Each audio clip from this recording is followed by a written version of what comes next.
friends. You know, some people have asked me, like, if I'm a fan of the current administration and like what my take is on Elon and Trump and stuff, and I guess I don't really know yet because I don't know them, you know. My dad met Elon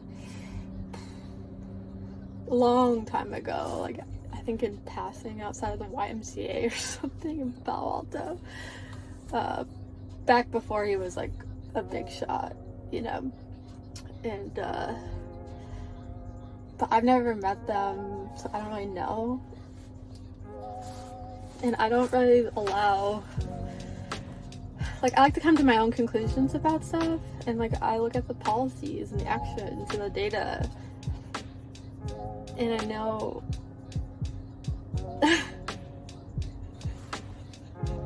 I know, like, my colleagues and friends and veterans probably all like come for me for this, but from what I've seen so far, like, I haven't riddled out exactly what they're doing, but I know to get, like, I have been a fan of Elon's work, not the public media personality, persona, whatever. I haven't really followed that. Like, I know there's some stuff in there that I don't, that, like, whatever, that I wouldn't support or whatever, but I haven't dug into it because, like, it just doesn't really interest me. But for example, if I drive a Tesla, like, could I afford this back in 2023 when I switched it out?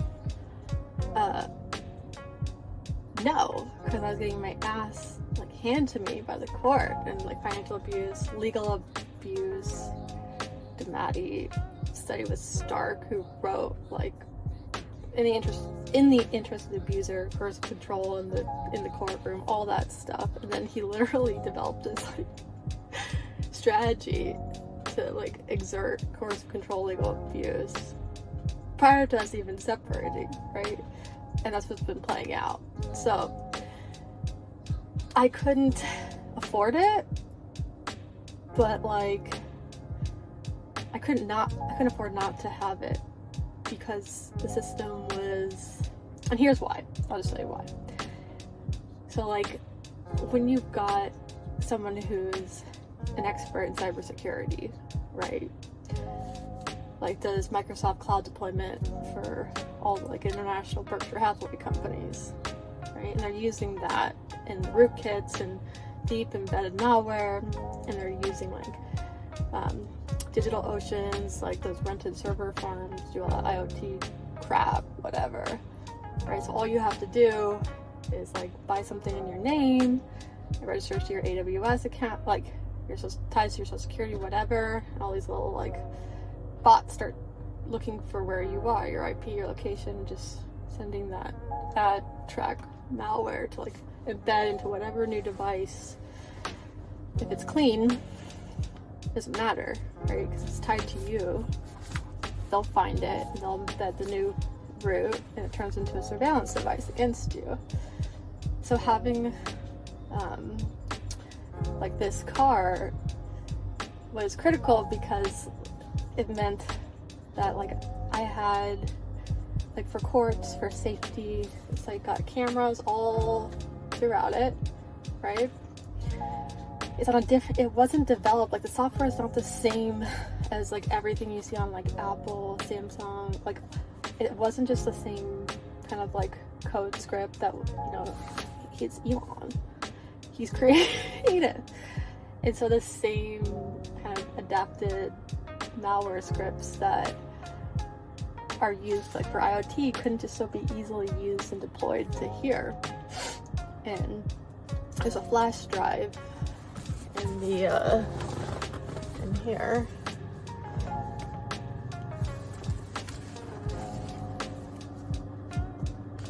I'm gonna show you my password, although you know who already knows it. Right? So in here, and you can download all of your Sentry stuff to your flash drive, and then you can pull those. And so it was like a safety thing, and I had, it was a federal lawyer who through like a friend of mine, a mentor of mine, had hooked me up with to talk through like what I could do to keep myself safe as the system was just continuing to not just like ignore like my cries for help and those for like my kids and everyone connected to us who was getting hurt and is getting hurt. What could I do to try to like prevent, you know, what he had promised was gonna happen?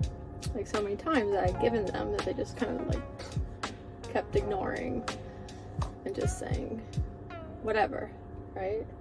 Because you have to protect yourself, right? There's systems there, but when the systems don't fail you, like you still have a responsibility, like as a mother, as a human, right?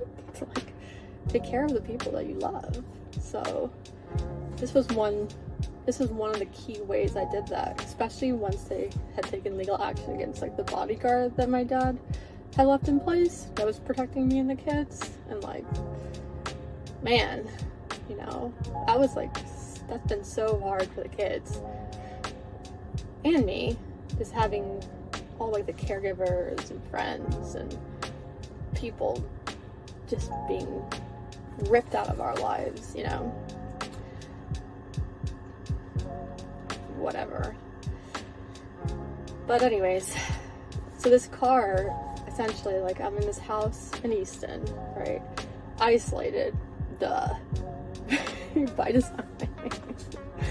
And, you know, there's a lot of, I can't have a security person there that I trust, that we trust.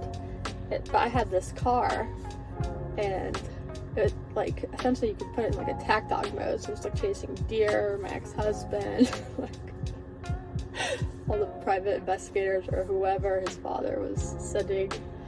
And yeah, the software on it and stuff, every time there would be like malware put into it, like it would just kind of, it would take half an hour and we just like sit on the side of the road and it would like sense it would update. I've got like videos and stuff of this. Is that annoying? Sure. But this is just, it was just next level. So it provided like the security, the visibility, like as tech stuff would happen, like they would just call in through like here. And it remained an ability when everything else would go down, like I could stay connected to like resources that could help me through this freaking car.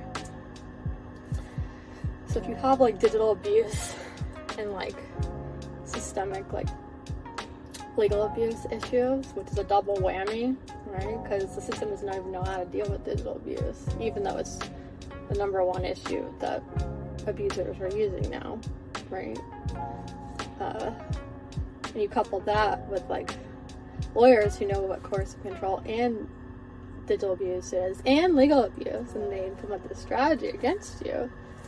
Well, you can't really afford not to have things like this to protect yourself. So yeah, and so like that was even like used against me in court, that I had this. It's like I could afford to, it's like, well, I have to stay alive, right?